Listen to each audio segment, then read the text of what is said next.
പ്രിയപ്പെട്ടവരെ നമസ്കാരം. അപ്പോൾ അങ്ങനെയിരിക്കെ നമുക്ക് പാമ്പിൻ്റെ കാഴ്ചകൾ കുറച്ച് കാണാം. ആദ്യമായിട്ട് നിങ്ങളെ കാണിച്ചു തരാൻ പോണ സംഭവം എന്ന് പറഞ്ഞാൽ നമ്മുടെ വെള്ളാങ്കല്ലൂരുള്ള കൊല്ലംപറമ്പിൽ അശോകേൻ്റെ വീട്ടിലുണ്ടായ സംഭവമാണ്.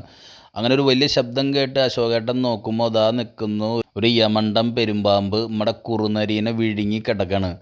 സംഭവം വേഗം റെസ്ക്യൂ ടീമിനെ അറിയിച്ചു. റെസ്ക്യൂ ടീം അംഗമായിട്ടുള്ള ബിബീഷ് എന്ന് പറഞ്ഞ ചേട്ടൻ വന്ന് സംഭവത്തിനെ പിടികൂടാനുള്ള ശ്രമങ്ങൾ ആരംഭിച്ചു. അപ്പോഴാണ് അവൻ്റെ നീളം നോക്കുന്നത്. 15 അടി നീളമുണ്ട്, ഒരു 30-35 കിലോളം തൂക്കവും വരും.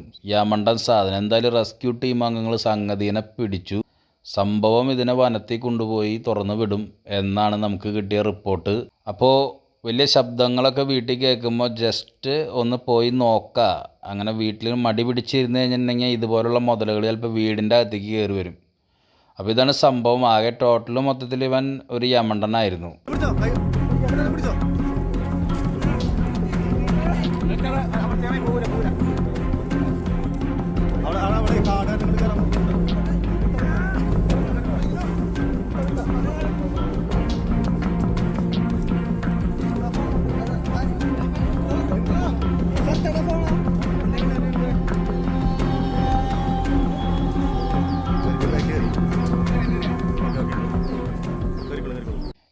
ഇനി അടുത്ത സംഭവം എന്ന് പറഞ്ഞിട്ടുണ്ടെങ്കിൽ വളരെ ഫ്രണ്ട്സായിട്ടുള്ള രണ്ടാൾക്കാരുടെ അംഗം വെട്ടാണ് എന്ന് പറഞ്ഞിട്ടുണ്ടെങ്കിൽ നമ്മുടെ പാമ്പ് ഏട്ടനും കീരിച്ചേട്ടനും. ഇവർ തമ്മിൽ പരമ്പരാഗത ഭയങ്കരമായിട്ടുള്ള ഫ്രണ്ട്സാണല്ലോ.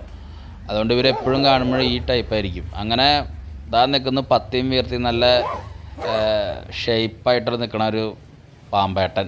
മുറുക്കൻ ചേട്ടൻ ഒറ്റ നോട്ടത്തിൽ തന്നെ കണ്ടറിയാം. അപ്പോൾ കീരിച്ചേട്ടൻ എൻ്റെ സൈഡിൽ കൂടെ ചാടി വന്നിട്ടാണ് അവനെ അടിക്കാൻ നോക്കണേ.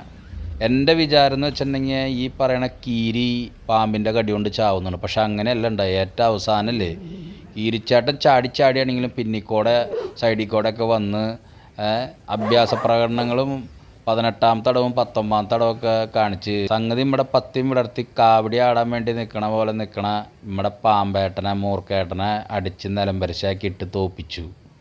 അപ്പോൾ ഇതാണ് സംഭവം. പാമ്പ് കാഴ്ചകൾ ആകെ ടോട്ടൽ മൊത്തത്തിൽ ഇങ്ങനെയാണ്. സംഗതി കാണാനൊന്നും കുഴപ്പമില്ല, പക്ഷെ സൂക്ഷ്യം കണ്ട് നിന്നില്ലെങ്കിലേ അതൊരു 1.5 കിടപ്പായിരിക്കും.